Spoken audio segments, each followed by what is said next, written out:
Ontario students are now well into their second consecutive month out of the classroom, and many parents are struggling to juggle their roles as teachers while they work from home and also trying to run the household as well.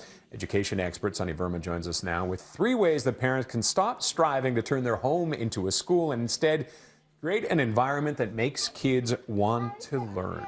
Good morning, Sunny. Good morning. Good morning. So the first thing, I think we have to remember that parents are holding a lot of guilt right now, but our kids feel like they've just won the lottery. They don't have to go to school. And I'm absolutely certain if I was their age, I would have wished this would have happened to me too.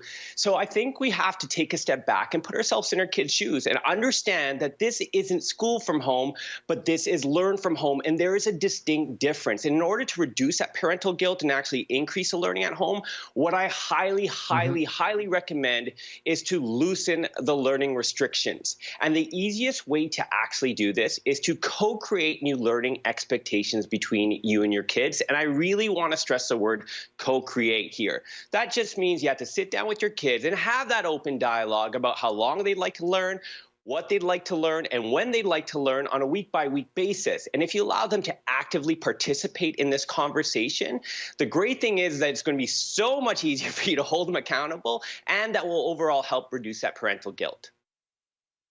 It's difficult because there are a lot of pressures. McKenna, my son, is 12 and a half. We've got a tutor now to get him a couple hours a day of doing some schoolwork, because a lot of the times he said, well, here's all the schoolwork I had for the day, and it's a half hour. And then you hear from other people whose kids, they say, well, they're doing 5 hours of school a day, and you're worried about falling behind and all these pressures that are on parents right now. You know, that's a really good point, and I'm hearing that across the board. But what I want to remind parents is that all learning is learning, even the non-academic learning. So the best thing a parent can do is to take into consideration your child's interests and figure out how you can actually inspire this learning within the household. So if let's say your child wants to cook and bake with you, it's really great, because that means they're going to learn about fractions, ratios, and measurements without you really having to lift a finger. Let's say they want to go for a hike with you. They're probably going to be learning about ecology and the circle of life. And if they're so inclined to even help you with the household chores, trust me, this isn't just free labor. There's some other benefit here. They're probably learning about organization and planning skills as well. And one of the things, just because there isn't a test or assignment associated with this type of learning doesn't make it more valuable. If anything, this could be a lot more valuable than opening up a textbook. Do you want to point out when you're doing things like that they're learning those things, or do you just want to kind of leave it organic?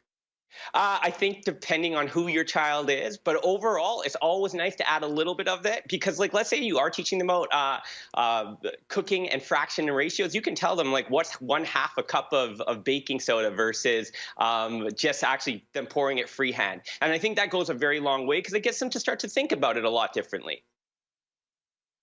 It is, and it's a very different situation. The creativity is so important. Also, what about leaving some unstructured time? Do we nag them when they get on the screen or something like that? Or right now, as long as most things are done, do we let them go?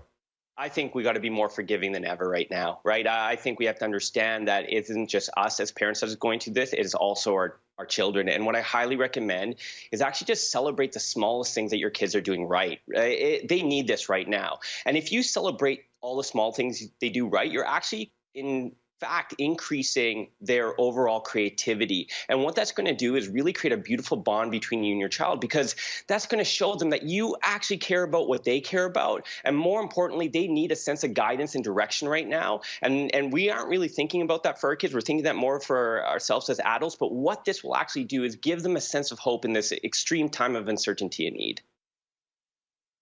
And one last question before we go. It is looking more and more like kids won't be going back this year. Do we end our school year when the school year ends? Do we try and keep kids going through the summer? What do you suggest? No, absolutely not. Keep the learning going. And the reason for this is that we already have this issue of what we call summer learning loss. Now we have COVID learning loss. And that's about almost a 6-month hiatus of proper structured learning. So I would 100% recommend that parents find alternatives to actually their child's education, whether that be getting a tutor, whether that be looking at YouTube videos and teaching your children through that, or finding new inspiring ways to encourage learning within the household. But I highly recommend do not take the summer off. This is the one summer in human history that I would suggest don't give your children the full entire break. All right, beautiful. Sunny, always a pleasure talking to you. Thank you very much. Thank you so much for having me. And you can find some more great tips from Sunny at www.tutorbright.com. breakfasttelevision.com. More on Breakfast Television coming up after the break.